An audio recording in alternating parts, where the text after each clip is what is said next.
Hey everyone, the boys racing here with our very first car review. This time we've decided to go with the 2013 Audi RS7 Sportback. Audi's a personal favorite of mine as I've had an Audi S4 before, and these cars are just absolutely impeccable vehicles. This one in particular came stock from the factory with a twin-turbo 4-liter V8. It was packing 552 horsepower and 553 foot-pounds of torque, but it did weigh fairly heavy, coming in close to 4,300 pounds, 4,310 to be exact. Wow. You can read the brochure. What we've done here is we've taken this RS7, we've upgraded it to the top of A-class, now pushing 716 horsepower, 675 pound-feet of torque. And we brought that weight down to about 7,200 pounds, still using the same 4.0 twin-turbo V8 engine that Audi already puts in the vehicle.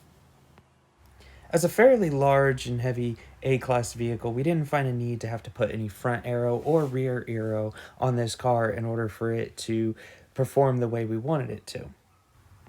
We did find, though, that it was very much a car that likes to roll, so you want to make sure you get some good anti-roll bars in there and tune those up nicely.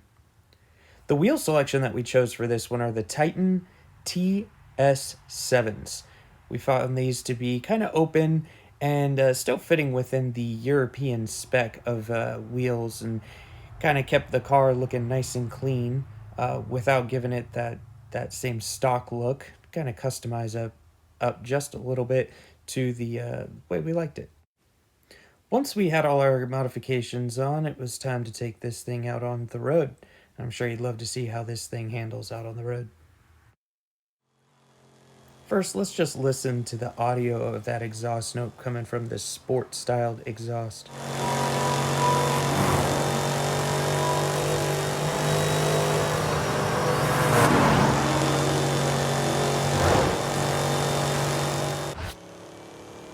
One thing I have always enjoyed about Audi is the fact that they can take a V8, make it sound rumbly, but not make it sound untamed.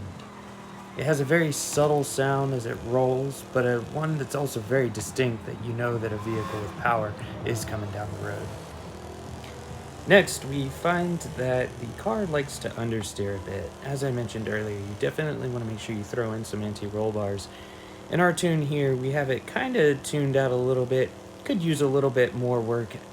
We found that turn exit understeer was a large problem with this vehicle, so just kind of playing around with the anti-roll bars and your bump stiffness to figure out that even grip to where you're not oversteering into the turn, you're not gripping too much and pulling yourself into the grass, but at the same time not going too wide.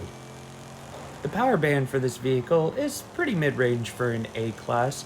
It's nothing that's gonna pull you to the top of leaderboards in any rivals, but if you take it into online racing, it definitely does pull consistent 4th, 3rd, and sometimes I was even getting into 2nd place finishes, going up against some of the meta cars that this game has to offer. Finally, we have the braking of this vehicle.